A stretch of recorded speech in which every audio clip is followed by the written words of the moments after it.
red leather, yellow leather, red leather, yellow leather. Okay. You try to say it 3 times. Red leather, yellow leather, red, yellow. Nope. Exactly.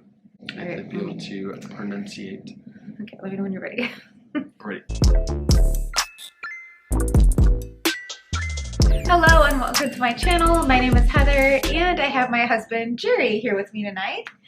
And we are going to be sharing 5 things that we learned in our first 5 years of marriage. We are celebrating our 5th anniversary this coming weekend, so we thought it would be a fun time to share this video with you guys. So before we jump into the list, I just want to say that we are sharing this from a place of progress, not perfection. We are far from having it all together and definitely don't have all the answers, but we are constantly learning and growing and striving to be better. So we're just sharing this to encourage you guys and help you to learn and grow and get better as well.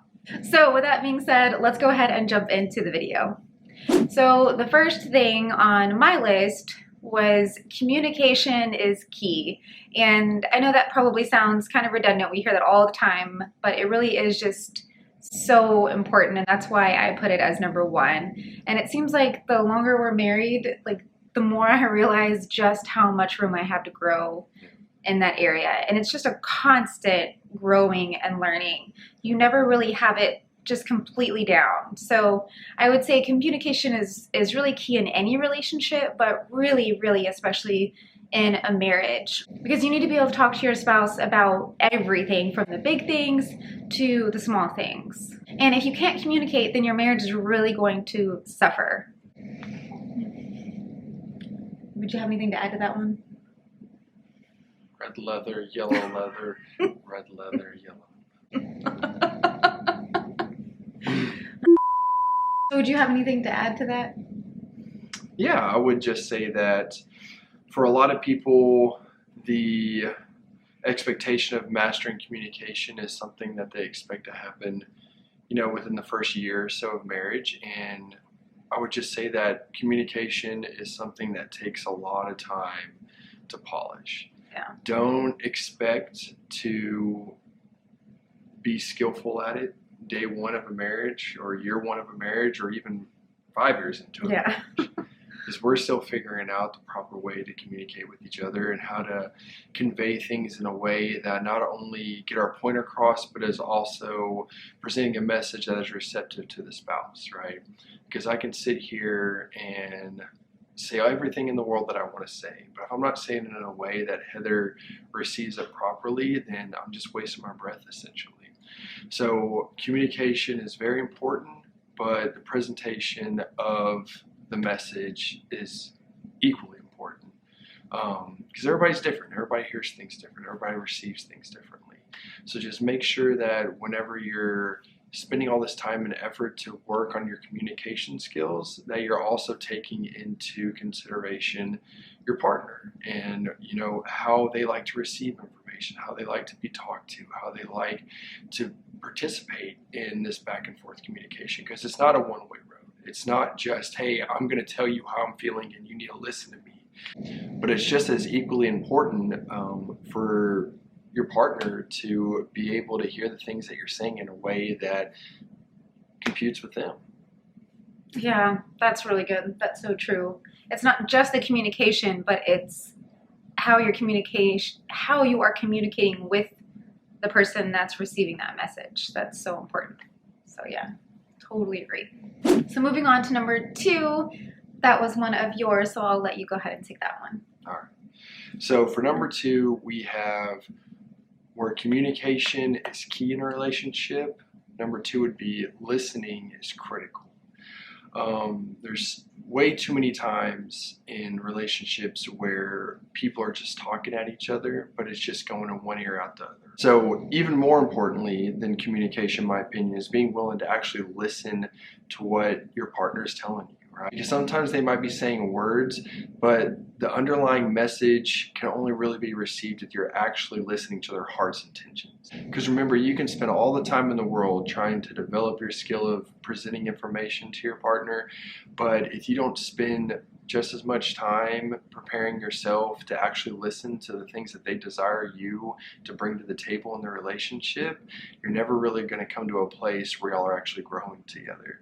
So keep in mind that the only way you're ever going to give your partner what they're actually truly asking for is by listening to the things that they're saying, and not just assuming you understand what they're talking about or anticipating their needs or just coming to the conclusion before they're even done telling you what they're wanting to talk about. Right? Wholehearted listening is one of the most important things that we've discovered in our past 5 years of being with each other. And without that, you never really grow. Yeah, totally agree. And that's definitely something, like I said, we're still a work in progress. That's one of my weaknesses. I will definitely admit that. And so it's just something you have to really be aware of. And I would say being really self-aware is also important, but we're only keeping it to 5. So moving on to number 3. So moving on to number 3, and that is compromise is also essential. No two people are exactly alike, as we all know, and so you're going to have to really work on compromising in order to make your marriage work. You have to be willing to give and take, and be willing to put your spouse's needs before your own sometimes, even when you don't feel like it. And in order to put their needs first, you have to really be in tune with what their specific needs are. So that kind of brings us right into number 4, which was another one of yours, and I feel like number 4 really builds on what I was saying, so you can go ahead. So number 4, I came up with learning to be okay with not having things your way. So that ties into a lot with point 3 of getting comfortable with compromising, but with number 4, it's really going that extra layer of depth in understanding that whenever you commit to a marriage, there's going to be a lot of things that don't pan out the way that you anticipated them to be, right? There's going to be so many things that you had this romanticized idea of how it was going to work over the first 5 years of your marriage. But in a lot of situations, it might not look that way. It might not even look anything like you imagined it to be, and that's all right. The biggest points of frustrations that come with a lot of couples is where life doesn't turn out to be the thing that they anticipated it or planned that they would be. It's a common struggle for within the first 5 years of marriage that you and your spouse might not have a perfect system down of sometimes I give and sometimes I take. You have to remember that you didn't marry a perfect person, and you're not a perfect person. So sometimes becoming really good at figuring out what your spouse needs and figuring out how to meet that in the moment and do that in a way that is selfless might take you a long time to figure out, and that's okay. Just because you decide to get married one day doesn't mean you're magically going to stop being a sinful and selfish human.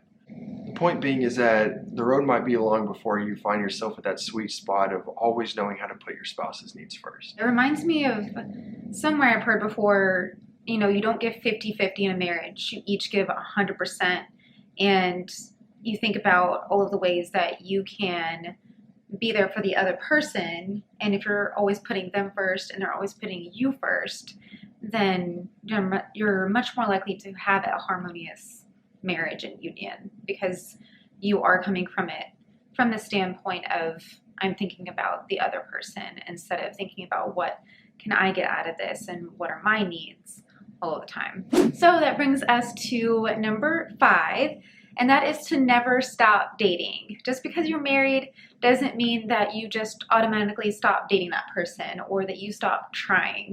I think sometimes we put so much effort and energy into getting someone, you know, in that dating and that courtship phase. We're really showing up, you know, looking our best and really putting our best foot forward, and we put a lot of effort and emphasis on dating, and then we get married and we're like, okay, I've arrived, you know, now I'm married, I don't have to do all that anymore. But that is so wrong, and that's definitely something that, especially now that we have 2 little kids and another one on the way, it's really hard to make it a priority. And like I said, we do not by any means have all the answers or have everything down perfect.